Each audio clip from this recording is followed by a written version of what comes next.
ప్రార్థన చేసుకుందాం. పరలోకమందున మా తండ్రి, కృపగల దేవ, జీవనగల తండ్రి, మీ పాసులో మమ్మల్ని చూసుకొని యోగ్యంగా బలం చేసే ఆనందం, ఆదరణ, కృపను, దయను మాకు అనుగ్రహించుకుంటా తండ్రి. ప్రతి మనుషులు తనతో పరీక్షించుకోవాలి. అలా చేశారంటే నన్ను మేము వ్యక్తిగతంగా పరీక్షించుకోవడానికి బట్టి దేవుడు వాక్యం ద్వారా నాతో మాకు మాట్లాడాలి.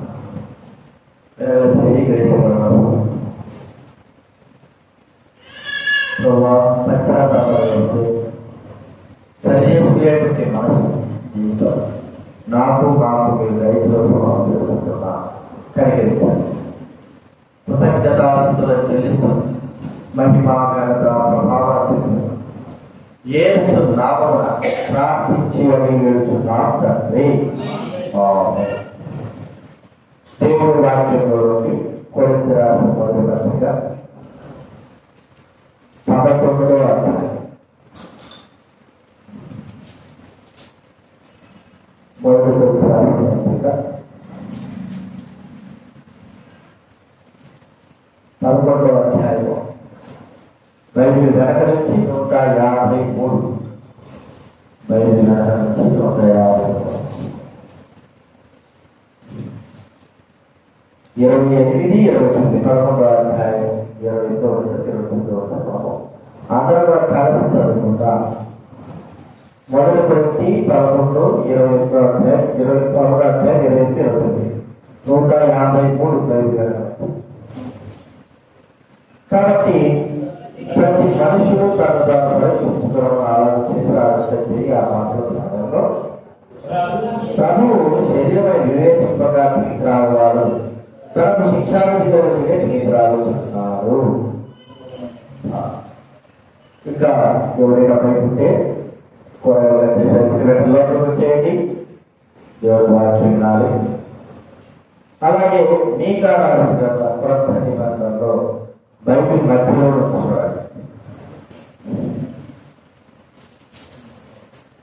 766 బైబిల్ మధ్యలో నుంచి పాత గ్రంథంలో 766 పాత గ్రంథంలో 760 బైబిల్ మధ్యలో నుంచి 760 6వ అధ్యాయము 8వ వచనం మనం అందరం కూడా కలిసి చదువుకుందా. మీకా రాసిన గ్రంథం 6వ అధ్యాయం 8వ వచనము మనం అందరం కలిసి చదువుకుందా. మనుషుల ఏది ఉత్తమమో అది నీకు తెలియజేయబడి ఉన్నది. న్యాయంగా నడుచుకుంటూ కనికరమును ప్రేమించుటయు దీన మనసు కలిగి నీ దేవుడితో ప్రవర్తించుటయు ఇంతే కదా యెహోవాను అడుగుతున్నాడు. ఇంతే కదా యెహోవాను అడుగుతున్నాడు. ఆయన మన నుంచి కోరేది మన అన్ని సగలిస్తున్నాడు. మన నుంచి కోరేది అదే, న్యాయంగా నడుచుకొని సత్యమన్నాన్ని యథార్థాన్ని జీవించాలి, నా మాట పరిగణించాలి, నా మాట ప్రకారం జీవించాలి, నా ప్రేమ ఇతరులను పంచండి, సత్యం కలిగి జీవించాలి, ఒకరినొకరు బాధించకూడదు. ఇలా ఎన్నో దేవుడి వాక్యాలు మరి చెప్పబడినాయి. అయితే అన్ని మనం చేయలేకపోతున్నాం. మానవ గారు ఒకటి చేస్తే మరి పని చేస్తే ఒకటి, ఇలా ఎన్నో తప్పుకుంటా అయినప్పుడు సరి చేసుకోవాలి, క్షమాపణ కోరుకొని ముందుకు కొనసాగి దేవుడికి ఇష్టకరంగా ఆయన ఏం చేయమన్నాడు వాటిని చేసేవారుగా కొన్ని విషయాలు మనం చూద్దాం. ఆయన పుస్తకమే చూసాము. అయితే ఏంటి ఆయన మన నుంచి కోరుకునేది అని అంటే కొత్త నిబంధనలో మత్తయి సువార్త 5వ అధ్యాయం బైబిల్ వెనక నుంచి 6వ పేజీ మత్తయి సువార్త 5వ అధ్యాయం కొత్త నిబంధనలో మత్తయి సువార్త బైబిల్ వెనక నుంచి 6 కొత్త నిబంధన పాత నిబంధనలు కొత్త నిబంధనలు 6వ 5వ అధ్యాయము 33వ వచనము నుంచి 37 వచనాల వరకు మనం అందరం కూడా నేను మార్చి చదువుతున్నా. కొత్త నిబంధనలో 5వ అధ్యాయం 33 నుంచి 37 వరకు నేను ఒక వచనం వేయవచ్చు. మరియు నీవు అప్రమాణము చేయక నీ ప్రమాణములను ప్రభువులకు చెల్లింపవాలని పూర్వీకులకు చెప్పబడిన మాట లేదు అనగా ఎంత మాట ఒట్టు పెట్టుకోవద్దు. ఆకాశం భూమి తోడల వద్దది ఆయన పాల్పడము ఎరుసలేము తోడల వద్ద వారి భారాలు పడ్డాము.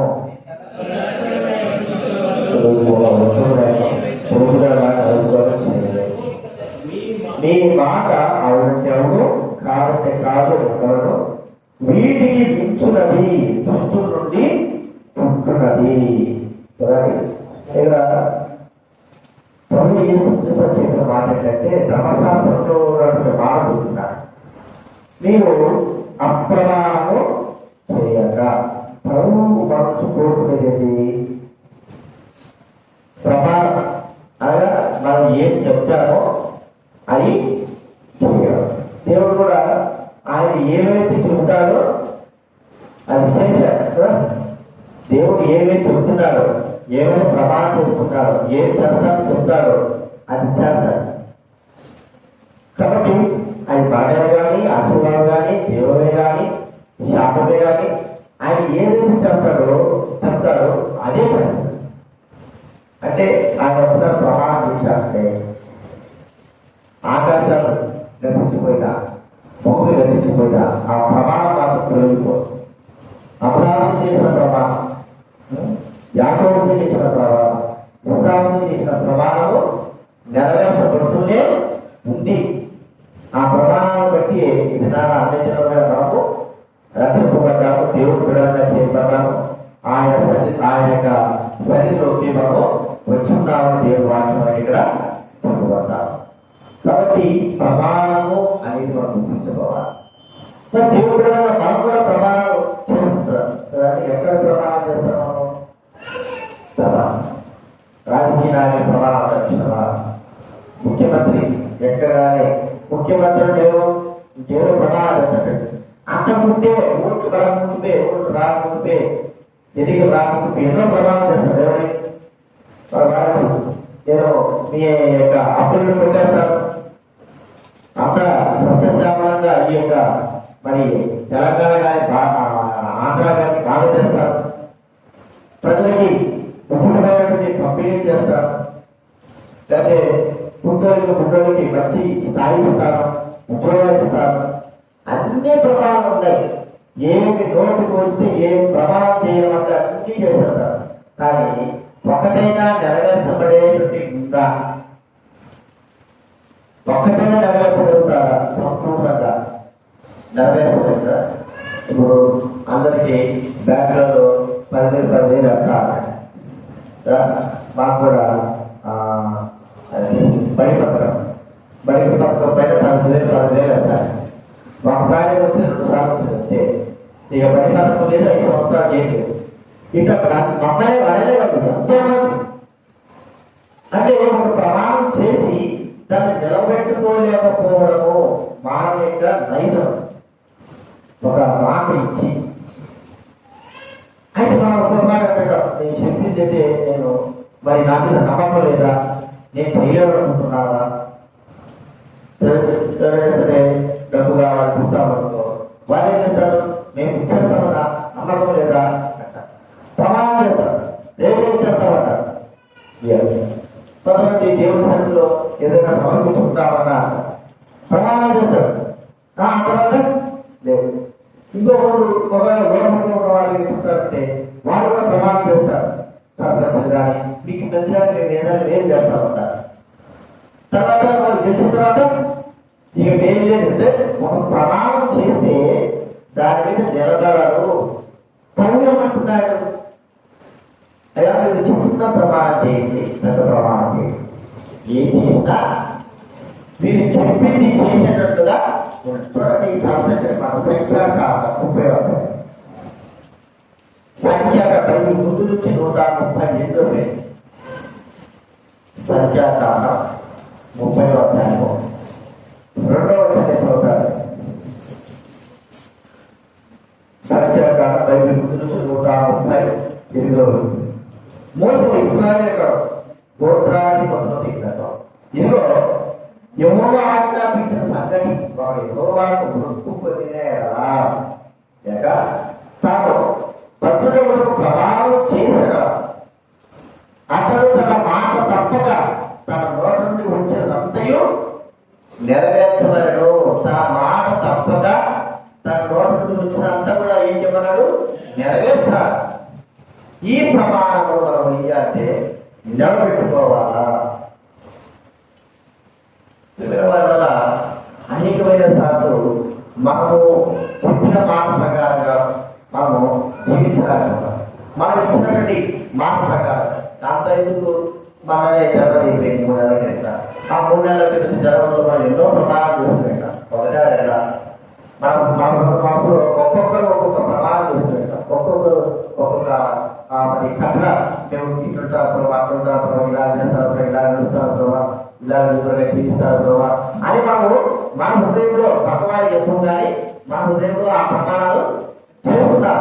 కానీ ఇప్పుడు మన మనసాక్షి ప్రకారంగా ఎంతవరకు ఆ యొక్క ప్రమాణాల్లో నిలబడి ఉన్నాం, ఎంతవరకు ఆ ప్రమాణాన్ని మనము నెరవేరుస్తాము.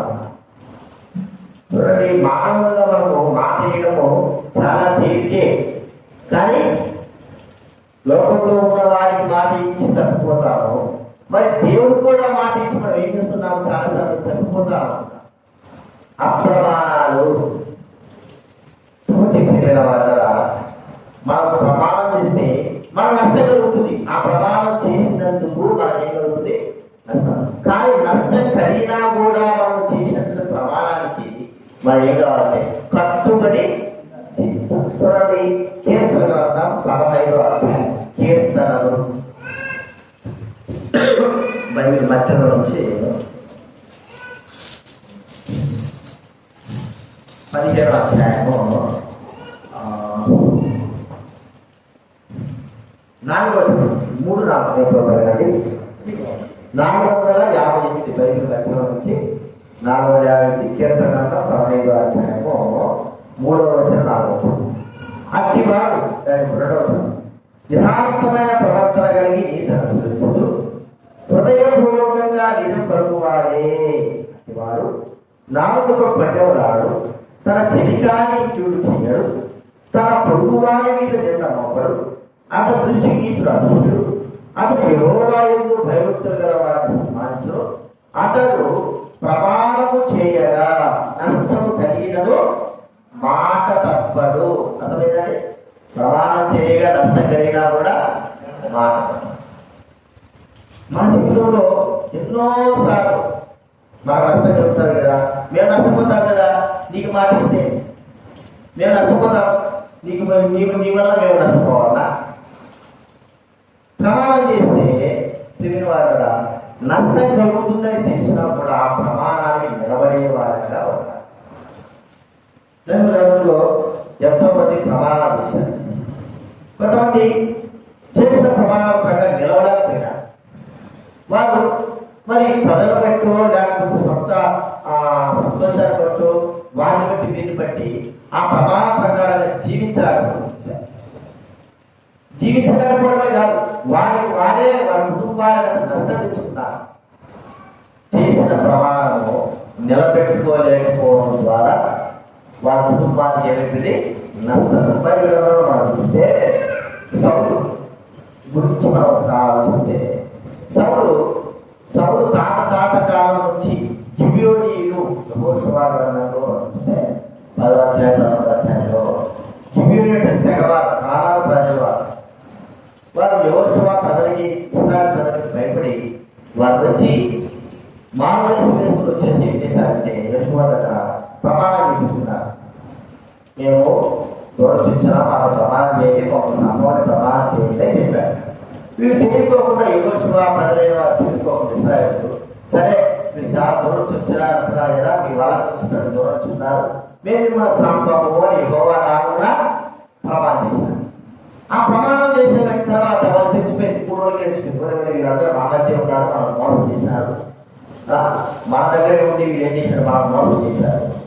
కాబట్టి వీరికి ఇంకా శాపం, యెహోషువ శాపం ఇచ్చాడు, ఎప్పటికీ మీకు దాసత్వం ఉండాలి అని చెప్పాడు. అయ్యా దాసత్వం ఉన్నా పర్వాలేదు, మీరు మమ్మల్ని ప్రశ్నించారు, అదే సార్. ఈ ప్రమాణము కేవలం ఇశ్రాయేలు చేసిన ప్రమాణమే అక్కడ ఉన్న వారికే కాదు, చిరకాలం ఇశ్రాయేలు యొక్క దేశం యొక్క చిరకాలం కూడా ఆ ప్రమాణం అనేది కొనసాగాల. అంటే వాళ్ళు గిబియోని ఏం చేయకూడదు, వాళ్ళు చంపకూడదు. కానీ సౌలు ఏం చేశాడంటే ప్రజలకు సంతోషపెట్టడానికి, తన యొక్క బాబు కొరకు, తన రాజ్యం కొరకు, తమ పితరులు చేసిన ప్రమాణాన్ని ఆ ప్రమాణం పితరులు చేసిన ప్రమాణము తనకు కూడా వర్తిస్తారు, తాను కూడా చంపకూడదు. యెహోవా నామమున ఇశ్రాయేలు ప్రమాణం చేశారు కాబట్టి తన తరాలు ఆ ప్రమాణం వారి పడుతుంది కాబట్టి ఆ ప్రమాణం ప్రకారంగా సౌలు గిబియోని చంపడు. ఏం చేశాడు? ప్రజలను సంతోషపెట్టడానికి, తన రాజ్యము స్థిరంగా ఉండాలనుకోవడానికి గిబియోని చంపడం ప్రారంభించారు. చూడండి 2వ సమూయేలు గ్రంథం 21వ అధ్యాయం మొదటి వచ్చా. 2వ సమూయేలు గ్రంథం 21వ అధ్యాయము మొదటి వచ్చా. నేను చదువుతానండి. దావీదు కాలంలో సంవత్సరాలు విడవకుండా చదువుతారుగా దావీదు యెహోవాతో మనవి చేసింది. ఎందుకనగా యెహోవా ఇలా సెలవిచ్చాను, సౌలు గిబియోనీయులను హతం చేశాను కనుక అతనిని బట్టి నరమంతలు అతని ఇంటి వారిని బట్టి శిక్షగా ఈ కరువు వచ్చాను. గిబియోనీయులు ఇశ్రాయేలీయులు సంబంధులు కారు, వారు అమోరీయులను శేషించిన వారు. ఇశ్రాయేలీయులు మిమ్మల్ని చంపని ప్రమాణపూర్వకంగా వారితో చెప్పిండ్రు కానీ సౌలు ఇశ్రాయేలు యూదాల వారి యందు ఆసక్తి గలవాడై వారిని హతము చేయ చూచుచుండెను. అర్థమైందా? సౌలు మరి గిబియోను చంపకూడదంటే ఆజ్ఞ ప్రమాణం ఉంది, ఆ ప్రమాణాన్ని పోగొట్టి ప్రజలను సంతోషపరచడానికి కొరకై ఇంకా ప్రజలు తనను తన కుటుంబాన్ని రాజుగా చేసుకుంటారు, తన కుటుంబంతో ఉంటాడని ఆలోచన వాడి గిబియోను చంపడం ఎంత దౌర్భాగ్యం. అనేకమైన సార్లు ఇలాంటి ప్రమాణాలను చేసుకొని దారి తప్పిపోయి తప్పుగా నుంచి మనమే మన జీవితాన్ని మనకే నష్టాన్ని తెచ్చుకునేవారన్నారు. సౌలు ఒకవేళ మీరు రాజుగా మమ్మల్ని ఉండిపోయా అన్నా కూడా పర్లేదు. కానీ ప్రమాణం, దేవుడికి ఇచ్చిన ప్రమాణాన్ని నిలబెట్టవలసిన వాడు ప్రజల కొరకు, ప్రజలను సంతోషింపజేయడానికి కొరకై ఆ ప్రమాణము పక్కన పెట్టి ప్రియమైన వాళ్ళ గిబియోను చంపుతున్నారు. దేవుడు అందుకే కరువు రప్పించాడు. కాబట్టి మనము చేసుకున్న ప్రమాణము మన మరణమైనా సరే ఏం చేయాలి చెప్పండి, మరణమైనా సరే మనం ఆ ప్రమాణ మాట మీద నిలబడాలి. సౌలలాగా లేదు.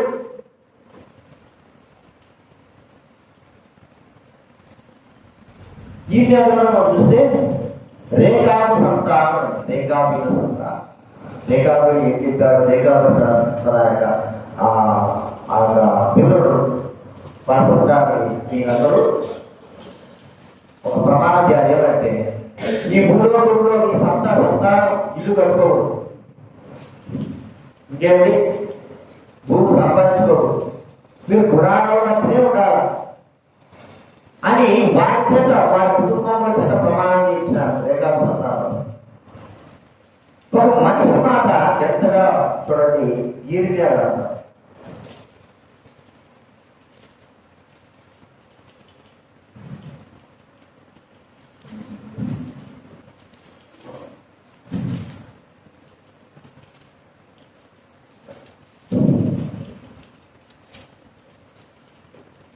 那个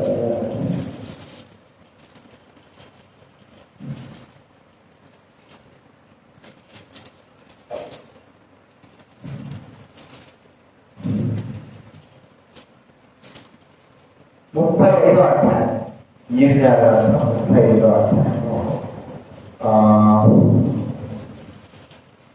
2వ చదవండి. 35వ అధ్యాయం 2వ వచనం. సరే చదువుతా. బైబిల్ మధ్య నుంచి 659. నీవు రేఖాభిలేతకు పోయి వారితో మాట్లాడి యెహోవా మందిరంలోని గదులలో ఒక దారిలోని వారిని తోడుకొని వచ్చి త్రాగుటకు వారికి ద్రాక్షారసం ఇమ్మని సెలవీయగా, నేను ఇర్మియా కుమారుడును యెజన్యా మనుడైన అమజ్యాను అతని సహోదరుడు అతని కుమారుడు అతని అనగా రేఖాభిలకు దిక్కులందరూ తోడుకొని వచ్చి యెహోవా మందిరంలో దైవులను ఇత్తల్యా కుమారుడైన హానాను కుమారుడు ఎదురు వారు తీసుకుని వచ్చింది. అది రాళ్ళ గదికి సమీపమున ద్వారపాలకును షల్లు కుమారుడైన మహేశయ్య గదికి పైగా ఉండడం. నేను రేఖాభిలో ద్రాక్షారసంతో నిండిన పాత్రను గిన్నెలు పెట్టి ద్రాక్షారసం తాగడం వారిని చెప్పగా, వారు మా పితరుడు రేఖాబు కుమారుడు యెహోనాదాబు మీరైనను మీ సంతతి వారిని ఎప్పుడు ద్రాక్షారసం త్రాగదని మాకు ఆజ్ఞాపించారు కనుక మేము ద్రాక్షారసము త్రాగము. మరి మీరు ఇల్లు కట్టుకోవద్దు, విత్తనములు విత్తవద్దు, ద్రాక్షతో నాటవద్దు, అది మీకు అనేకూడదు. మీరు పరమాసం చేయి దేశంలో దీర్ఘాయుష్మంతులవద్దు. మీ తిరుమలని గుడారములకి నిషుపవారు వారు ఆజ్ఞాపించాను. కాబట్టి చూడండి, వారు చెప్తున్నమాట. కావున మా పితరుడు రేఖాబు కుమారుడు యెహోనాదా మాకు ఆజ్ఞాపించిన సమస్త విషయములలో అతని మాటను బట్టి మేము గాని మా భార్యలు గాని మా కుమారులు గాని మా కుమార్తెలు గాని ద్రాక్షారసము త్రాగుట లేదు. పితరుడు చెప్పినాక ద్రాక్షారసం తాగకూడదు, ఇల్లు కట్టుకోకూడదు, విత్తనాలు వేయకూడదు, మీరు టెంట్లు అంటే గుడారాలు నివసించాలి, ప్రవాసం చేసేవారు మాట అంటే ఈ దినాన్ని ఎవరు ఉంటారని పెట్టాలి. ఎవరు మా తాత చెప్తే మేము ఉంటామా? ఆ చెట్టు చెప్పినాడు అనుకుని మేము ఆ ప్రకారం పెట్టుకుంటామా? మా ఇష్ట ప్రకారం. కానీ వారి సొంత సంతానము వారి పితరుడు చేసిన ప్రమాణాలకి కట్టుబడి అలాగే జీవిస్తూ వచ్చారు. వారికి ఎంత నష్టం కలుగుతాయి చెప్పండి. గుడారాలు లేకపోతే ఎంత నష్టం, విత్తనాలు లేకపోతే ఎంత నష్టం, పొట్టలు లేకపోతే ఎంత నష్టం, ద్రాక్షరసం అన్నీ కూడా వారికి నష్టమే. కానీ నష్టం ప్రాముఖ్యం కాదు. కానీ వారికి ఏం కావాలా? ప్రమాణం నెరవేర్చడము ప్రాముఖ్యం. కదండి, అందరూ ఇల్లు సంపాదించుకుంటారు, అందరూ భూములు సంపాదించుకుంటారు, అందరూ బాగా ద్రాక్షారసాలు తొట్టులు కట్టుకుంటా మంచి అభివృద్ధి అవుతుందంటే మీ ఊరికి డేరా అంటే దీనికి ఎక్కడుండాలి? మనలో అంటే కదా ఊరి కూర్చున్నాము మన ఇంట్లో ఎవరైనా ఇల్లు స్లాబ్ వేస్తాడు, నాకు ఎక్కడుంటా చెప్పండి. ఎక్కడుంటా నేను ఇప్పుడు కట్టుకోవాలి అంతేనా? కానీ నేను సంపాదించుకొని ఎప్పుడు చేయాలి మంచిదే. కానీ వారి పూర్వీకులు చెప్పిన మాట ప్రమాణ ప్రకారం వారు జీవించారు. నష్టం ఉంది. ఎంత నష్టం? తమకు తమ పిల్లలకి ఒక ఇల్లు లేదు, వాటి లేదు, ఎండకు వాడకు పరిచిన వారిగా ఉండాలా, మరి ఒక సంపాదన లేదు, ఏమి లేదు, గుడాలు ఉండాలి. ఎప్పుడో వాళ్ళ తాత పుట్టార్థం చేసిన ప్రమాణానికి కట్టుబడి ఉండాలంటే ఎవరు దానికి కట్టుబడి ఉండాలి. అందుకే ప్రభు అంటాడు, వారు చేసిన మాట అయినా సరే నెరవేర్చబడింది. కాబట్టి మనం గుర్తుంచుకుందాం, దేవుడికి మనం చేసిన ప్రమాణం, ఒక మనిషికి మనం చేసే ప్రమాణం కష్టం కలిగినా కూడా మనము కలగకపోయినా కూడా ప్రమాణం నెరవేర్చలేము. మరి నష్టం కలుగుతుంది అన్నప్పుడు ఆ ప్రమాణం చెయ్యం. కానీ బైబిల్ చెప్పేది ఏంటంటే ఆయన మనం శాసించేది నీకు నష్టం కలుగుతా ఉండగా అయినా నువ్వు చేసిన ప్రమాణ ప్రకారము చెప్తాను గురించి మాట్లాడచ్చు. ప్రభువు ప్రమాణం చేశాడు, అయ్యా నువ్వు ఆ దేశాన్ని నాకు అప్పగిస్తే నా ఇంటి ఎదురుగా ఏదైతే వస్తాను దాన్ని నేను గౌరవిస్తాను, ప్రతిష్ఠిస్తాను చెప్పేశాడు. విజయవంతంగా ఇంటికి వస్తా ఉంటే ఉన్నటువంటి తన కుమార్తె స్త్రీలందరూ కూడా మరి తప్పులతో పట్టుకుని వస్తాను. తన ప్రియమైన వ్యక్తి తన కుమారు ఒకే ఒక కుమార్తె ఎదురుకు వచ్చేలాగా భయపడిపోయినాడు, బాధపడిపోయినాడు, దిగులు చెందినాడు. తనకి ఎంత బాధ ఉంటుందో చెప్పడానికి ఒకే కుమార్తెకి ఎవరు లేదు, కొడుకు లేదు, ఆయన అంటాడు, కుమారి నన్ను ఎక్కువగా బాధించేవాడు ఒకదాని అయినా నేను దేవుడికి మాట ఇచ్చాను, వెనుక తీయను. చేశారా? ఏమి ఇచ్చిన మాట? దేవుడికి ఏం చేశాను? మాట ఇచ్చి ఏం దేవుడు వెనుక తీయడు. మరి మాట ఇచ్చి వెనుక తీయడం అంటే పొద్దులే ఈ మాట ఇంటిసారి ఒకరైనా కొత్తగా రాకి నాకు ఇన్నిసార్లు ప్రమాదం పద చేస్తావా అని మా గమ్ము చెప్పినాం అనుకో, అర్థమైతే దేవుడు ఏమంటాడు? నువ్వు నాకు ప్రమాణం ఇచ్చినావు, చేసినావు, మరి ప్రమాణం కావాలని చెప్తున్నావు. దేవుడు కూడా మనకు ఒక ప్రమాణం చేశాడు. పాపము ఈ లోకంలో ప్రవేశించిన వెంటనే ఆయన ప్రమాణం చేశాడు, నేను మరి అతను మడిపెట్టుకుంటున్నాడు, నీవు దాన్ని చెప్పండి. ఆదికాండం 3వ అధ్యాయంలో 3వ అధ్యాయం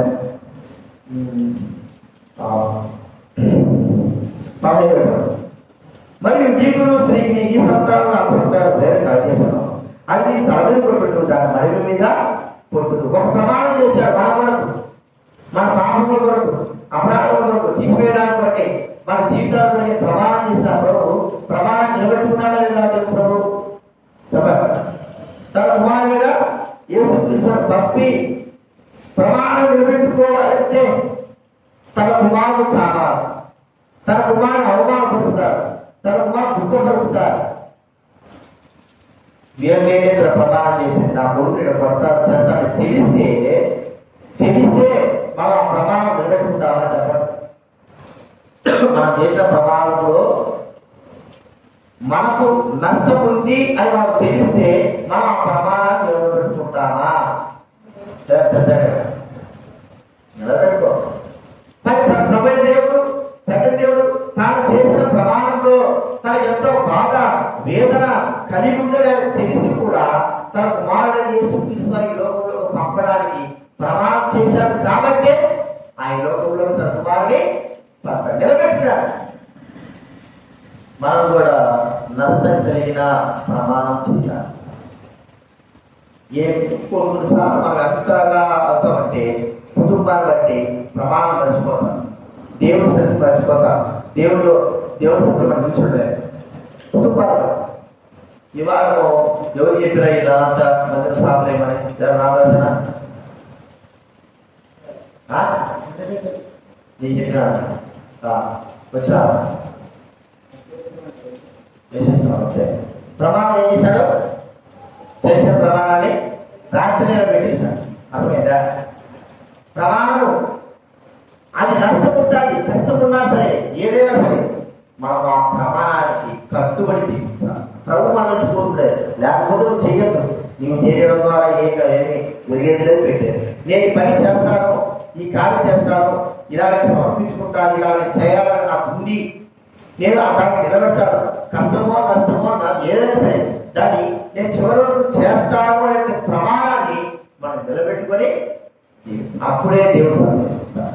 ఇదే అడిగేది. ఇంకేం అడుగుతున్నాడా? మనం చేసిన ప్రమాణము మనం నిలబెట్టుకోమనే చెప్తున్నాడు. కానీ దానిలో మనం తొలగిపోతున్నా, నష్టపరుచుకుంటున్నా. కాదు గుర్తించుకున్నా ప్రమాణము ఏం చేయాలంటే నెరవేర్చాలి. ఇంకొక వాడు చూస్తే రూతు గ్రంథంలో చూస్తే రూతు ప్రమాణం చేశాడు. ఎవరి నాకంటే సమీపంలో వస్తాడు, ఆ వ్యక్తి వచ్చి నేను విడిపించాడు, లేదంటే అతను విడిపించకపోతే నేనే నీకు బంధుత్వం జరిపిస్తాను. అతను ఏంటంటే ఒక అన్య స్త్రీని ఏం చేయాలా? పెళ్లి చేసుకోవాలి. అర్థమైందా? అన్య స్త్రీని పెళ్లి చేసుకోవాలి. ఈ పెళ్లి చేసుకుంటే వచ్చే నష్టం ఏమిటి?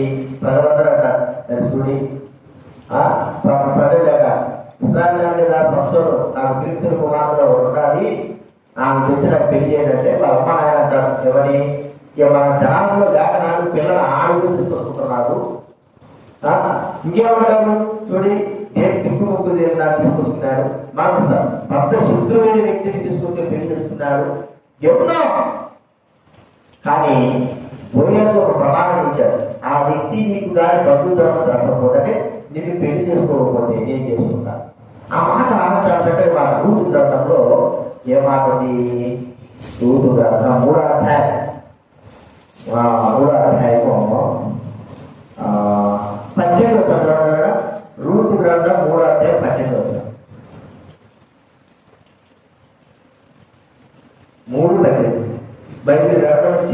ముందు నుంచి 222 బైబిల్ ముందు నుంచి 222 3:18 నేను చదువుతాను. అప్పుడు ఆమె నాకు మారి, ఈ సంగతి నేటి దినమున నెరవేర్చితేనే గాని ఆ మనుష్యుడు ఊరకుండడు కనుక ఇది ఎలా జరుగుతుందో నీకు తెలియని వరకు ఊరకుంటున్నాను. ఈ సంగతి జరిగేంత వరకు ప్రమాణం చేశాడు కదా, నాకంటే సమీపమంతుడు నీకు ఉన్నాడు, అతను వస్తేనే అతను ఓకే అంటే నీకు అతను ఇచ్చి పెళ్లి చేస్తాడు, లేదంటే నేనే నీకు పెళ్లి చేసుకుంటా. పెళ్లి చేసుకోవడం ద్వారా ఎంత నష్టపడేది మనం చూస్తుంటే ఆ వ్యక్తి అంటాడు చేసుకో అంటే తనకంటే సమీపపడదు.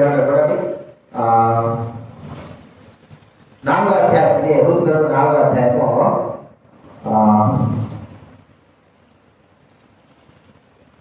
4వ వచనం. ఈ పుర నివాసులను ఈ జనుని పెద్దలను ఆ భూమిని సంపాదించడము ఏమనగా దాన్ని విడిపించడం నీవు ఒప్పుకొని ఎడలా విడిపింపు, దానిని విడిపింపనడం ఎడలా అది స్పష్టంగా చెప్పు, నాతో చెప్పుకో. నీవు కాక దాన్ని విడిపింపవలసిన బంధువులు ఎవరు లేరు, నీ సర్వాతి వాడు నేనే అని బంధువులతో చెప్పారు. అందుకడు నేను విడిపించదనను, చూడండి నేను విడిపిస్తా ఉన్నాను అనగా బోయేమంటాడు, బోయేది నీవు నయోమి చేతుల నుండి ఆ పరము సంపాదించుకొని తినమా చనిపోయిన వారి పేరు రాగా అతని స్వాస్థ్యం స్థిరమైనట్లు చనిపోయిన వారి భార్య రూతు అను మోయముగాని ఉందనుండి దాన్ని సంపాదించుకున్న చెప్పగా ఆ బంధువుడు నేను దాన్ని విడిపించుకోలేను, నా స్వాస్థ్యం పోగొట్టుకుందనేమో, నేను దాన్ని విడిపించలేదు కనుక నీవే నాకు కొద్దిగా బంధువులు ముందేమన్నాడు, నేను విడిపిస్తాను కదా అన్నట్టు ఏమన్నాడు, సరే విడిపిస్తే మంచిదే, మా నయోమి పోరాడది రూతు, ఈమె ఏం చేయాలా బంధుధర్మం జరిగించాలంటే ఈమెను పెళ్లి చేసుకోవాలన్నాడు. అనగానే ఆయన నాకు కావాలని నేను కావాలి, నేను నష్టపోతాను, నా భూమి పోగొట్టుకుంటా, నా స్వార్థాన్ని పోగొట్టుకుంటా, నా బుద్ధు కాకుండా. చూడండి అయితే బోయస్ ఏం చెప్పాడు, తాను చెప్పిన ప్రకారంగా అతను చేసుకున్నాడా సరే, లేదంటే నేనే నీకు బంధుధర్మం చెప్పి నేను పెళ్లి చేసుకుంటా అన్నట్టుగాని బోయస్ రూతులో పెళ్లి చేసుకుంటా. నష్టం ఉంది, ఎంతో మంది ఎన్నో విధాలుగా మరి ఆలోచించుంటారు. మోయాబ్రాహ్మణం చేసుకోవాలా, పిల్లలు లేకడా, మరి కుమార్తె లేకడా, ఎందుకు చేశాడు, బదగా ఉండి ఎంతో మంది వింటారు. ఇవన్నీ ముఖ్యం కాదు, తాను ఏమైతే ప్రమాణం చేశాడో ఆ ప్రమాణానికి తాను కట్టుబడి ఉన్నారు. ఇతరాల్లో మనం ప్రమాణం చేయడం కాదు, అందరం చేస్తాం ప్రమాణం కదా. ఉదయం స్కూల్లో చేస్తాం కదా ప్రమాణం. ఏ ప్రమాణం? ఒకవేళ పిల్లలతో ఏ ప్రమాణం చేపిస్తావు? జటాపన ప్రమాణం. భారతదేశం నా మాతృభూమి, భారతీయులు నా సహోదరుడు, అదేనా ఈ ప్రమాణ పత్రం ఒక్కడైనా అసలు ఆ ప్రమాణ పత్రం కలుగుతామని చెప్పండి. ఏమి అట్లాగా ప్రమాణం చేసిన వాళ్ళంటే నిజంగా జీవించుంటే ఈ భారతదేశం ఎప్పుడో బాగుపడింది. ఇలా ఉంటాయా హత్యలు, దుర్మార్గాలు, వ్యభిచారాలు, మోసాలు ఇవన్నీ ఉంటాయా?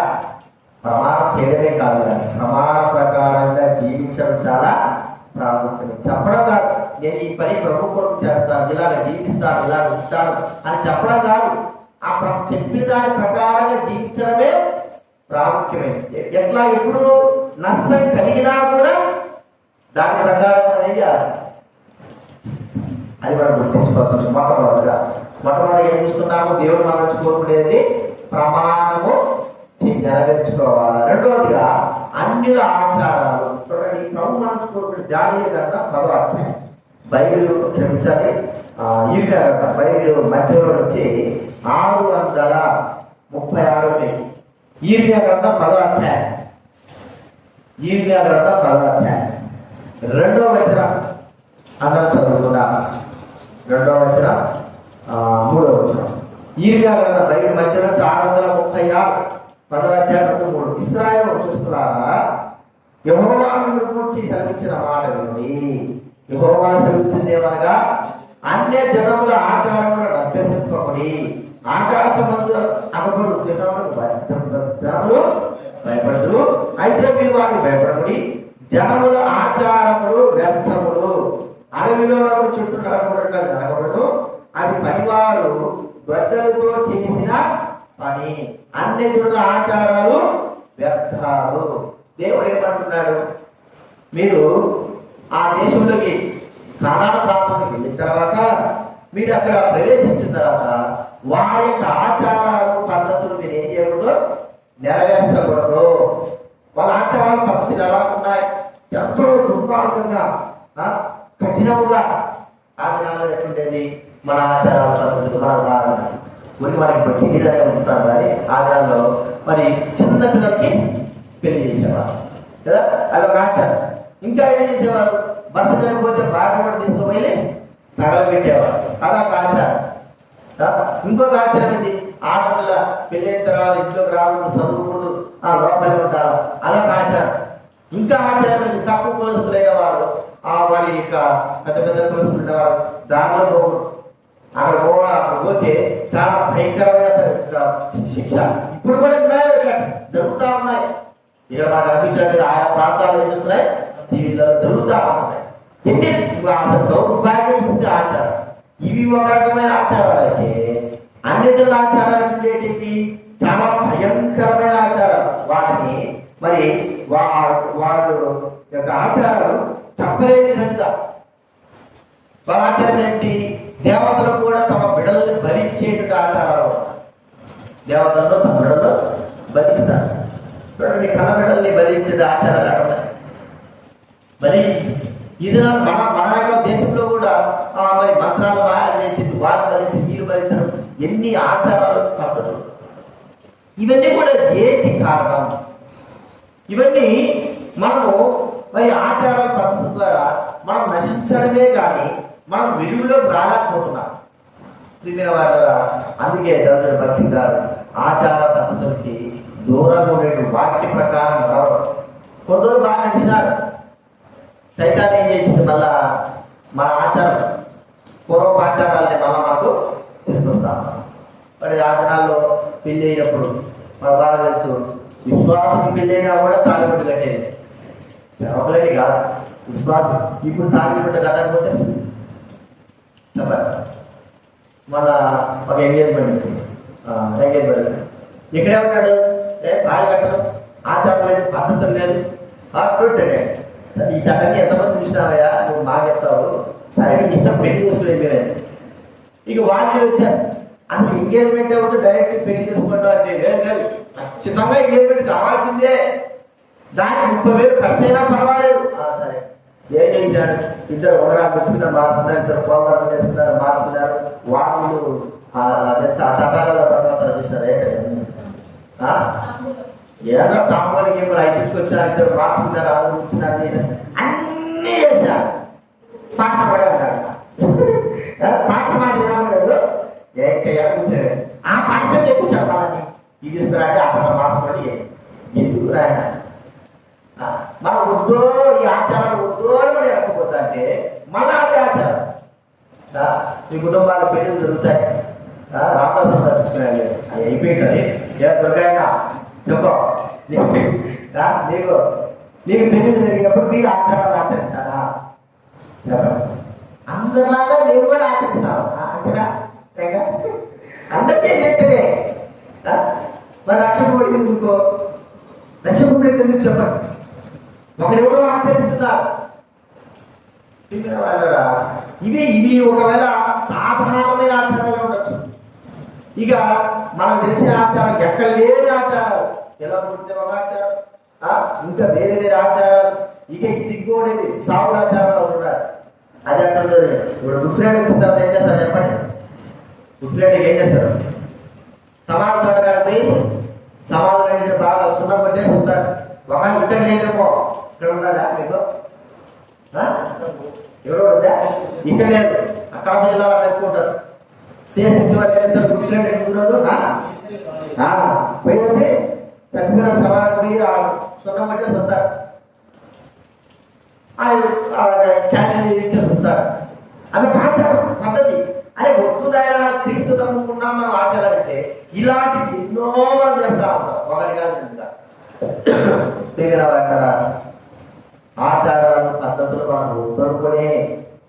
ఎందుకు అని వాటి ద్వారా మనకి ఎటువంటి ప్రయోజనం లేదు, వాటిని అనుసరించడం ద్వారా మనకి ఎటువంటి ప్రయోజనం రాదు. సంఘటనకు చూడండి, పిల్లలు పుట్టిన తర్వాత తిరిగిన తర్వాత నగలకు దండ కట్టనా, ఏ దండ తాను నడతాడు ఎందుకు కట్టనా అంటే ఇది ఒక ఆచారం. ఆడపిల్లలు ఏం చేస్తున్నారు, కాళ్ళకి అదే జుట్టు కదా, జుట్టు కొట్టుకుంటారు. ఎందుకంటే నాకు ఆచారం దిష్టి తగలకుండా. ఇవన్నీ ఒకటే అజెండా, ఇవన్నీ చెప్పడానికి లేదు. ఇవన్నీ ప్రాముఖ్యమైనవి కావు. వీటి గురించి మనకు ఆలోచించాల్సిన అవసరం లేదు. దేవుని వాక్యము, దేవుని మాట, వీటిలో కదా ఆచారాలు పద్ధతులు చెప్పుకుంటే వస్తారంటే. మా అక్క అక్క కూతురు పెళ్లి, అక్క అక్క హిందూ, ఇప్పటికి హిందువే. ఆమె చెప్పే ఆ పెళ్లి జరిగే రోజు ఆమె చెప్పే పద్ధతులు కానీ ఆచారాలు కానీ నేను ఎప్పుడే రాదు. లోపల అక్కడ వస్తారు, ఇంట్లో వద్దకు వస్తుంది, ఇచ్చేయకుండా దేవుడు రాడు. మన అక్కడ వస్తుంది, ఇద్దరు చేసినట్టు చేశారట.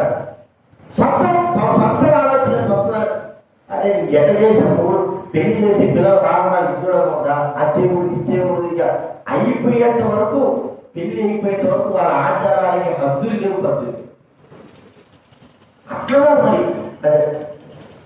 మరి దైవపడాలంట. మనకు ఒకటే ఆచారం లేదు, దేవుడి ఎలా నమ్మకం.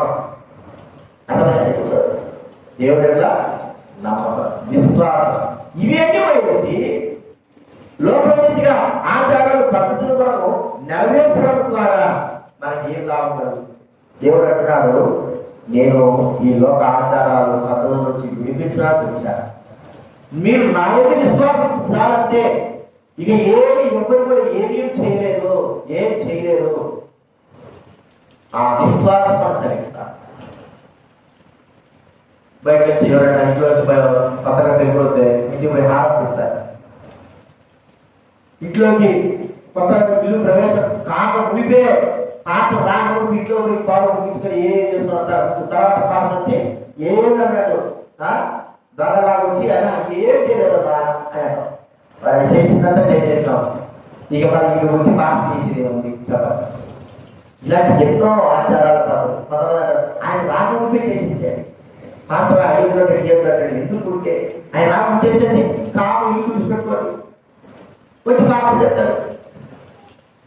ఇప్పుడు ఎవరు మాట్లాడుతారు, లోకం మాటలన్నీ ముందు ఆ పని చేసి వచ్చి తర్వాత భాషలో చూస్తుంది. ఇలాంటి ఇన్ని ఉన్నాయి చెప్పండి. కాబట్టి ప్రేమ వాళ్ళ ప్రభు అనేది నా మీద విశ్వాసం ఉంచారు. లోక ఆచారం, లోక తలపులు, లోక పద్ధతులు, లోక విషయమై మీరు ఆలోచించాల్సిన అవసరం లేదు. అన్ని కూడా గతించిపోయేది. నమ్మకం నా మీద ఉంచండి అనేది మనం గుర్తుంచుకోవాలి.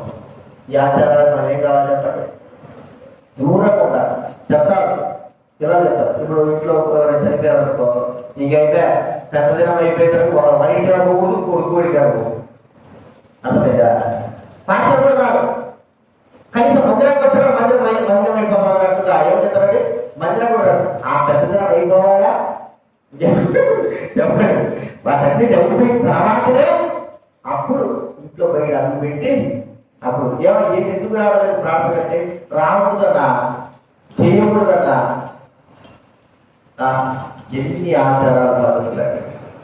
విశ్వాసం కలిగిన వారికి అన్ని కూడా ఎదిరిస్తాను, ఇవన్నీ కూడా అవసరం లేదండి. అది మనం గుర్తించుకోవాలి. అన్ని ఆచారాలను ప్రవృత్తి.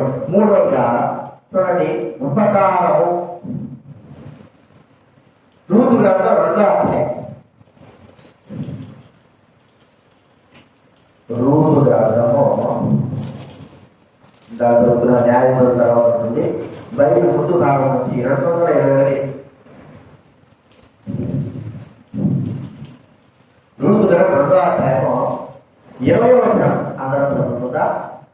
2:20 బైబిల్ ముందు భాగం 221 2వ అధ్యాయము 20వ వచనం.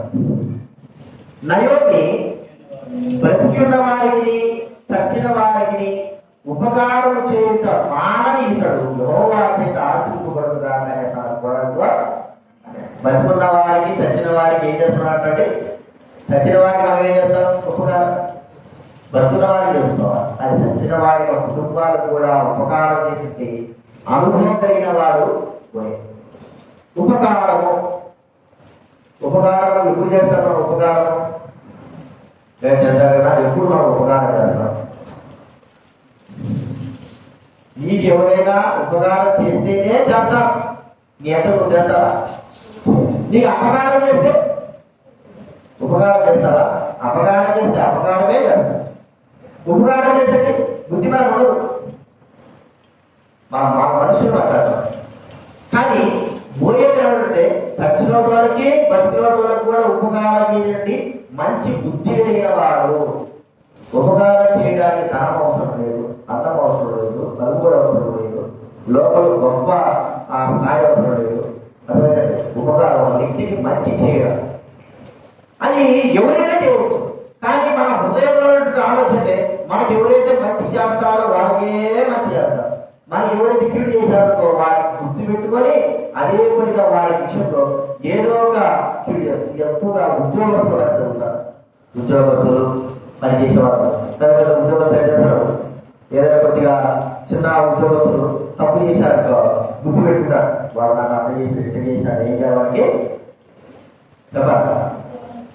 ఏదో ఒక నష్టం ఇక ఒకసారి అబ్రహాం లింకన్ ఆయన మరి ప్రధానమంత్రి అమెరికా ప్రధానమంత్రిగా నియమింపబడినప్పుడు కొన్ని సంవత్సరాల తర్వాత నియమింపబడ్డాడు. అతనికి ఒక వ్యక్తి భయంకర అపకారం చేశాడు. తిట్టాడు, ఎన్నో మాట్లాడాడు. ఈయన గెలిచినాడు. ఈయన గెలిచిన తర్వాత ఆ వ్యక్తి వచ్చితే ఆ వ్యక్తి చూసిన తర్వాత మనిషికి ప్రధాన గుర్తు వచ్చేది ఆ వ్యక్తి చేసినటువంటి తప్పు. వెంటనే ఈ అబ్రహాం దగ్గర ఏం చేశారంటే ఆ వ్యక్తికి కావాల్సినటువంటి ఉద్యోగం, తన దగ్గర ఉన్న ఉద్యోగంలో అధికమైన ఉద్యోగం ఇచ్చాడు. ఆ వ్యక్తి చేసింది అపకారమే, కానీ అబ్రహాం దగ్గర చేసింది ఉపకారం. మనకు తెలుసు ఎవరు మన సీఎం అంతకుముందు ఒకరికొకరు ఏం చేస్తున్నారు చెప్పండి. మన తెలిసిన విషయాలు కూతురు పెరుగుతుంటే జైలు పెట్టేసాడు, ఏం తీసుకోవాలి. ఇప్పుడు ఆయన గెలిచిన తర్వాత ఈ ఊరుకుంటాడా? మీ అంత తిరుగుతారు. ఒకరికొకరు నిజంగా అపకారంకి ఉపకారం చేసే బుద్ధి ఎక్కడికి ఎవరికి రావట్లేదు. లోకంలో జరుగుతా ఉంటాయి. అయితే దేవుడు అంటాడు అపకారం చేస్తే ఉపకారం చేయి. మనకు ప్రభువైన దేవుడు మనం ఆయన చేసింది అపకారం చేశాడు, ఆయన సెలవు వేశాడు, బాధ పెట్టాడు, ద్వేషించాడు. అయితే ప్రభువైన దేవుడు మనకి ఏం చేశాడు చెప్పండి? మనం ఉపకారమే చేశాడు, కానీ అపకారం ఎంత మాత్రమైనా మనం ఆయనకు 100% అపకారం చేశాడు. యేసు ప్రభువుకి చేసిన అపకారం ఈ లోకంలో ఎవరికి చేయాలి? అన్యాయంగా సెలవించాడు, అన్యాయంగా ఆయన బాధ పెట్టాడు. ఇంత చేసిన ప్రభువైన దేవుడు మనకు అందరికీ చేసిన ఉపకారము మన ప్రాణులకు కాపాడు. ఇది ప్రభు దగ్గర నుంచి మనం నేర్చుకోవాలి. మనకి ఎవరైనా ఒక అపకారం చేస్తున్నారు అనుకోండి, వెంటనే మనం వచ్చేది ఏంటంటే ఆ వ్యక్తికి ఏదో ఒకటి అపకారం చేయాలి, నాకు దేశిస్తాడు, నాకు సాయం చేయాలి, నాకు ఇంత చేయాలి, అట్లా చేయాలి, గుర్తుపెట్టుకుంటాం. సమయం వచ్చినప్పుడు మనం ఏం చేస్తామంటే ఆ వ్యక్తికి సహాయం చేయకుండా నష్టం చేస్తాం. మన స్వభావ లక్షణమే అంతగా ఆ యొక్క ఉద్దేశంలో ఉపకారం చేయాలంటే చాలా మనసు ఉండాలి. దావీదు మహారాజుకి అలాంటి మనసు. దావీదు మహారాజు మరి సౌలు రాజ్యంగా ఉన్నప్పుడు 17 సంవత్సరాల వయసులో ప్రాణానికి తెగించి వెళ్ళి గొల్యాతు చంపించాడు. సరే చంపించిన తర్వాత దాని దగ్గర పెట్టుకున్నాడు, అంగరాక్షులుగా పెట్టుకున్నాడు. కొన్ని రోజుల తర్వాత దేవుడి మాట వల్ల సౌలు దయ్యం వచ్చి దురాత్మ వచ్చింది. దురాత్మను పిడిపోబడతా ఉంటే దావిదే పిలిపించి ఎప్పుడు దురాత్మ వస్తే అప్పుడు సుందర వాయిస్తా అంటే దురాత్మ పోతారు. సౌలుకు ఒక రైట్ హ్యాండ్ గా ఉండి దావీదు ఎన్నో కార్యాలు రాజుకు చేయవలసిన దావీదు రాజు సౌలు చేయాల్సిన పనులని కూడా దావీదే చేశాడు. చివరికి సౌలు మరి ఆయన స్త్రీ చెప్పారు, ప్రకటన చెప్తారా దావీదు 1000 సౌలు 10,000 ఇలా అనేలా కదా. మరి సౌలు చాలా బాగా సుదరపడే నలుగురు ఎక్కడ తగ్గిస్తున్నారు, వీళ్ళు ఎక్కిస్తున్నారు. ఇంకా అప్పటి నుంచి పెట్టాడు కక్ష. సంపడమే సంపడ, చంపాల పరిగెత్తించి ఎంత బాగా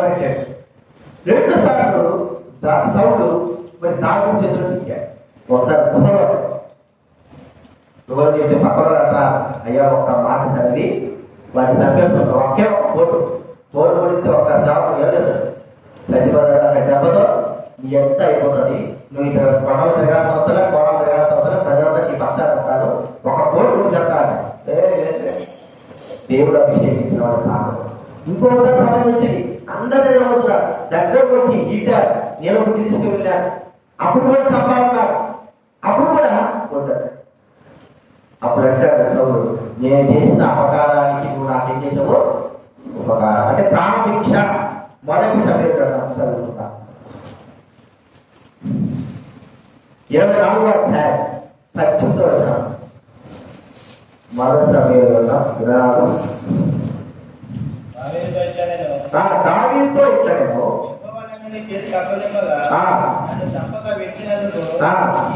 నేను నా అపకారమునకు ఏం చేశావంటే ఉపకారం చేశావు. నీతిపరుడు నాకంటే నీతిమంతుడు దేవుడు బిడ్డ ఇతరుడు ఏం చేయాలంటే ఉపకారమే చేయాలి, అపకారం చేయాలి. మనం ఎంతో ద్వేషిస్తారు. ఒకవేళ అపకారం చేయడం ద్వారా మనకు వచ్చేదే లేదు, కానీ ఆ వ్యక్తిని మనం ఇంకా దూరం చేసుకుంటాం. మన మీద ఆ వ్యక్తికి ఉన్న ప్రేమను తగ్గించుకునేవారుగా ఉంటాం. ఒక వ్యక్తికి నష్టం కలగజేసే కొద్దీ, బాధ కలగజేసే కొద్దీ ఆ వ్యక్తి హృదయంలో మనం ఏం చేస్తాం? ఇంకా కఠినపడతాం. ఆ వ్యక్తికి మనం మేలు ఉపకారం చేసే కొద్దీ ఆ వ్యక్తి హృదయంలో మన మీద ప్రేమ కలుగుతుంది. మరో కాకపోయినా రోజైన ప్రభువు తెలుసుకుంటారు. అయితే మరి విశ్వాసమైన వారు కూడా హృదయంలో వాళ్ళు గ్రహిస్తారు, మరి నేను ఇంత అపకారం చేశాను ఈ వ్యక్తికి, నాకు మేలే చేస్తున్నాడు. కాబట్టి మా హృదయంలో ఉండకూడదు ఏంటంటే అపకారం మనిషికి చేయకూడదు. మనం బ్రతకనున్నారు, మన చేతనైనంత వరకు ఆ వ్యక్తికి ఎవరికైనా సరే ఉపకారమే చేయాలా, మంచి చెయ్యాలా, మేలే చెయ్యాలా. మనకు సాధ్యమైనంత వరకు మేలే చేయాలి. అరే నన్ను అంటున్నారు కదా, ఎక్కడున్నారు కదా, నాకే ద్వేషం జరిగింది కదా, నన్ను అసహించుకున్నారు కదా, నాకు అనే కాదు, మేలే చేయాలి. దేవుడి యొక్క స్వభావ లక్షణం అది మనం కలిగి ఉన్నాం. మేలు చేయడము. ఏదైనా జయించాలంటే కీడు చేత కాదు, మేలు చేతనే జయించాలి. చూడండి, రోమా రాసిన పత్రిక, రోమిలకు రాసిన పత్రిక 5వ అధ్యాయం 12వ అధ్యాయం 22వ వచనం. రోమా 12:22. తర్వాత కీడు వలన జయింపబడక మేలు చేత కీడును మేలు చేసి కీడు చేత జయింపబడతావా? కీడు చేసే ఆ వ్యక్తిని జయించుకోవడం కాదు, మేలు చేసి ఆ వ్యక్తిని జయించడం కోసం. మేలు చేసి నీ సాధ్యమైన మేలు మనం ఎంతవరకు మేలు చేయగలము, మనకి ఎంతగా మనకు ఇష్టంగా ఉంటారు లేదా మనం ద్వేషిస్తారు ఆ వ్యక్తులు మేలే చేద్దాం. మన చేతనైతే చేతగా మనం ఏం చేయాలి కదా, చేతనైతే మనం అయ్యారా మేలే చేయాలి. ఎంతో మంది ఎన్నో విధులుగా ఆ మేలు చేసి వారు మరి ఆ కీడు చేసిన వాళ్ళ హృదయాల్లో మరి ప్రేమను పెంచారు. కీడు చేసిన వాళ్ళ హృదయాలు మనం గుర్తించుకోవాలి. కాబట్టి అలాగ మనము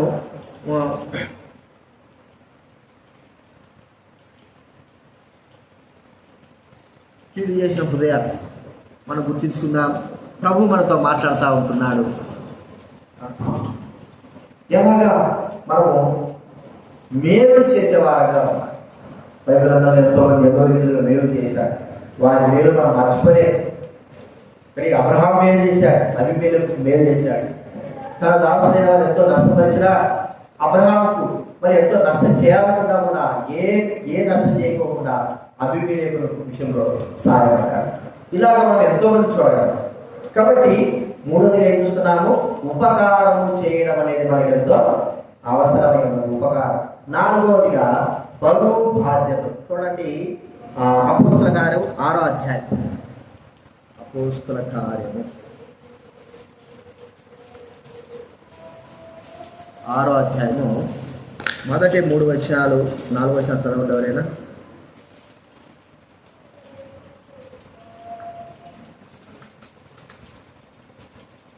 అపోస్తల కార్యాలు ఆ దినములలో శిష్యుల సంఖ్య విస్తరించినప్పుడు అనుదిన పరిచర్యలు తమను వివరాలను చిన్న చూపు చూచినని ఎబ్రిల మీద గ్రీకు భాష మాట్లాడే సంగతి సరగా సాగిరి. ఇప్పుడు 12 అపోస్తలులు తమ యొద్దకు శిష్యుల సమూహాన్ని పిలిచి దేవుని వాక్యం బోధించడం మాని ఆహారం పెంచుట యుద్ధము కాదు, కాబట్టి సహోదరులారా ఆత్మతోనూ జ్ఞానంతో నిండుకొని మంచి పేరు పొందిన 7 మనుషుల మీద ఏర్పరచుకొని మేము వారిని పనికి నియమిద్దుము. మేము ఈ పనికి నియమిస్తాం. ఇప్పుడు అక్కడ గొప్ప పని జరిగింది కదా, వారు 6 మందిని ఏర్పరచుకోమన్నారు. 6 మందిని ఏర్పరచుకున్నారు. దేవుని కొరకు దేవుని సేవా పరిచర్యలో బరువు బాధ్యతలు భరించడానికి కొరకై వారి ద్వారా నియమింపబడాలి. నిర్గమకాలంలో చూస్తా ఉంటే మోషే ఒక్కడే ఆయన ప్రజలైన వారు మరి తీర్పుదించడానికి మోస ఒక్కడు ఉంటే వేల మంది వచ్చారు. మోస మాట అయ్యా మీకు దేవ తప్పు, నువ్వేం చేయాలా? 10 మందికి ఒకరు, 1000 మందికి ఒకరు, 10,000 మందికి ఒకరు, ఇద్దరు దగ్గర నియమించి వారికి అప్పటిప్పు వారికి పనిచేస్తారు. అత్యధికంగా మించిపోతే కానీ మీ దగ్గరికి రాలేదు. వారు ఈ బరువు బాధ్యతలు అమానది, ఈ బరువంతా వారు భరిస్తారు మీతో పాటి. నిర్గమకాండ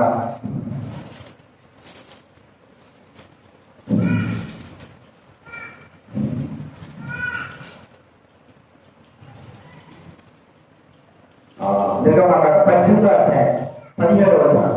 నిర్గమకాండ 18-17 చదవండి.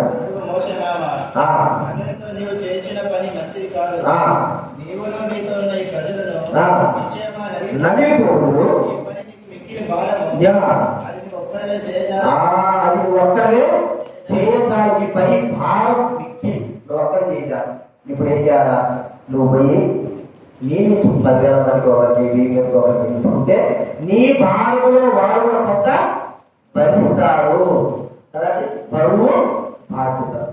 చూడండి, ఇది ఏం చూపిస్తా ఉంది? సంఘ సేవా పరిచర్యలో మనం కూడా బరువు బాధ్యతలను కలిగిన వారంగా ఉండాలి.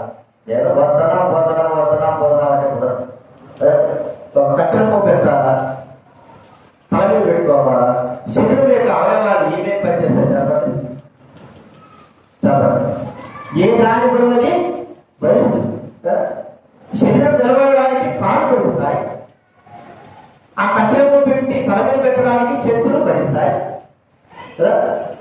తల మీద బరువును భరించడానికి వెన్నెముక భారము భరిస్తుంది. ఆ యొక్క బరువు బాధ్యత భరిస్తూ ఎక్కడికి చివరికి లాస్ట్కి పైన అక్కడైతే లాస్ట్ ఉంటుంది అక్కడ వరకు వెళ్ళాలి. అక్కడ వరకు వెళ్ళేంత వరకు దేని బాధ్యతను భరిస్తూనే కాళ్ళు మురుగుంచుకుంటే ఏమవుతుంది? ఆ సమయంలో చెప్పాలి, కాళ్ళు మురుగుంచుకుంటే వెంటనే తినబడతారు. తల మీద తల నొప్పి వేసిందనుకో వెంటనే ఆ కట్టెలప్పుడు కింద పడేస్తాం కదండి. అర్థమైంది? చెయ్యి నొప్పిగా ఉందనుకో ఆ బరువులంతా కూడా కింద పడేస్తాం. అంటే కలిసి చేయవలసిన బాధ్యతలో ఏదైనా సరే లోపం వస్తే ఎంతో నష్టము. మనం ఒకసారి గుర్తించుకోవాల్సిన విషయం ఏంటంటే, మనకు ప్రభు అంటున్నాడు ఆయన సంఘంలో మనం ఒక అందంగా ఉన్నప్పుడు మన బరువు బాధ్యతలు ఏమిటి, మనకు దేవుడు ఏ బాధ్యతతో నిలిచి ఉండాలని చెప్పారు, ఏ బాధ్యతలు కలిగి. నేను యూత్ క్యాంప్లో ఇలా బాగా కాలేజీలో ఏ కాలేజీ నిర్వహించారు బాగా యూత్ క్యాంప్లో అన్నాలు వడ్డించాలి. 100 మంది వేలం అంటారు. ఇప్పుడు అన్నాలు వడ్డించే ఈ బరువు బాధ్యతలో అందరూ అన్నాలు వడ్డించడానికి లైన్ పెడతారు. ఒకడు అన్నము, తర్వాత సాంబారు, తర్వాత ముందు ఇస్తారు గ్లాసులు, సాంబారు, ఇంకా రసము, చివరిగా ఒకడు ఎవరు పెట్టాడు నీళ్లు గ్లాసు పట్టాడు. నేను అన్నం ఎత్తుకొని వెళ్ళి అన్నం వేసే బాధ్యత నా ముచ్చు నేను చెయ్యగలను. నాకు చేయని సామర్థ్యం సాంబార్ పెట్టుకుని కూడా చేయగలను. కానీ నీరు పోసేది మాత్రం తీసుకుంటాడు. నీరు పోసేది అంత తేలికైన విషయమే కాదు. మీ అభిప్రాయం ఎంత ఉంటుంది నడిచేదానికి చెప్పండి. అన్నాలి మధ్య ఎంత ఉంటుంది నడిచేదానికి ఎంత ఉంటుంది? మీరు కూర్చుండదు, మీకేం తెలుసు? కూర్చుంటే తెలుసు. అడుగు కూడా ఉండదు. ఇస్త్రాకు మధ్య ఆ ఇస్త్రాకులకు వెళ్ళి ఏం చేయాలి? నీళ్లు పడకుండా నీళ్లు పోయాలి. నా బరువుగా తిరిగిన ఆయన ఒక లైన్ అంటే అనుకోవచ్చు. ఆ పెద్ద లైన్, ఆ లైన్ లో పోయి నీళ్లు పోయాలంటే ఎంత కష్టం. అందుకే ఇది పట్టుకోవాలి. కింద పడిందంటే అంత అన్నమంతా పడిపోతుంది, అంతా కూడా నష్టం తీరాలి. కానీ ఎంతో శ్రద్ధతో ఆ బరువు బాధ్యతలు చివరి వరకు అన్నమైన సంగతి వెళ్ళిపోతాడు. సామాన్యులు చేసి వెళ్ళిపోతాడు. నీళ్ళు పోయినప్పుడు ఎప్పుడు ఉంటున్నా చెప్పండి? ఎప్పుడు ఉంటున్నారు? అన్నం తిని లాస్ట్ చేసినప్పుడు వాళ్ళ దేవత లాస్ట్ కూడా నీళ్ళు ఉంటుంది.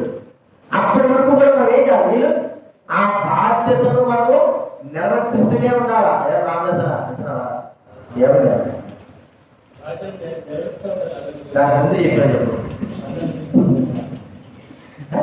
ఎందుకు నిద్రొస్తాను నీకు నాకు అర్థం కాదు. నిద్ర ఎందుకు వస్తాను? ఏమంత పెద్ద పని చేశాను, కట్టెలు కొట్టారా అని ఏమా ఎందుకు నిద్ర వస్తుంది నాకు అర్థం కాదు. ఇంత ఎప్పుడైనా నిద్ర వస్తుందంటే మీరు ఎట్లా ఉన్నారో దేవుడికి బాధ్యత మనం చివరి వరకు కూడా ఇక్కడ వాళ్ళ బరువు బాధ్యత ఈ దినాల్లో కేవలం భౌతిక సంబంధమైన బాధ్యత కాదు, దేవుని యొక్క మందిర బాధ్యతలు కూడా మనం స్వీకరించాలి. ఆ బాధ్యతలకు ఎప్పుడు కట్టుబడి ఉండాలి? మనము చివరి వరకు కూడా కట్టుబడి ఉండాలి. ఎందుకంటే చివరి వరకు కూడా ఆ బాధ్యతను స్వీకరించాలి. అది ఏదైనా సరే, కష్టమో నష్టమో ఏదైనా సరే, మనం దేవుని సన్నిధిలో ఉన్నప్పుడు చివరి వరకు కూడా కష్టమైన బాధైనా లాభాలు లేవు. లాభాలు మనం ఆశిస్తామా? లాభాలు పరలోకంలో ఆశించుకోవాలి. కష్టమో నష్టమో బాధ ఏదైనా సరే దేవుని సన్నిధిలో చివరి వరకు కూడా మనం కొనసాగించాలి. నాకు ఇప్పుడు వదిలేడా నేను నా వల్ల వాళ్ళు చూస్తూ ఏం చూస్తూ లేదా నా వల్ల నేను చేయలేకపోతున్నాను. మనకు దేవుడు ఇచ్చిన ఆ బాధ్యత మన మరణ పర్యంతం కూడా ఆ బాధ్యతలు మనము నిలిచి ఉంటాం. భారతదేశంలో బాధ్యతలు ఉంటాయి, మరి పాత్ర కడిగే బాధ్యత ఉంటాయి, ఆ అన్నం తినేటప్పుడు వెంటనే ఊడ్చి సాపలేసే బాధ్యత ఉంటారు, అన్నం తినకముందే సామేసే బాధ్యత ఉంటారు. వారు ఎప్పటి వరకు వారం రోజులైనా సరే వారం రోజులు 3 పూట్ల ఆ పని చేస్తూనే ఉండాలి.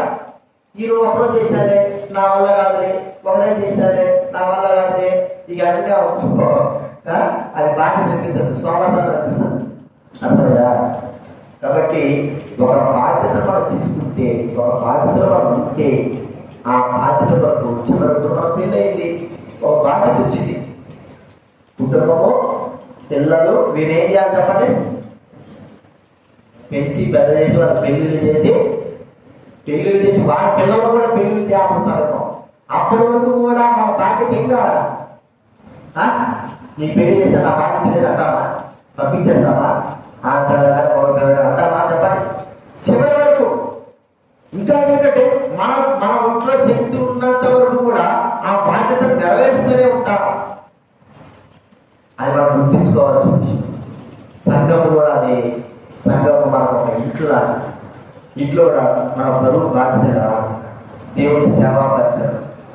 ఆ బాధ్యతలు మనం ఒకరికొకరు సహాయంగా, ఒకరికొకరు సహాయకులుగా జీవించే వారంగా ఉండాలి. మనం ఇక్కడ మాట్లాడతాం. విషయాలు జ్ఞాపకం 4 విషయాలు మనం ప్రార్థన చేసుకుంటాం. కానీ ఉన్నట్టు ప్రార్థన చేసుకుంటాము. ప్రభు మనతో మాట్లాడుతూ ఉన్నాడు.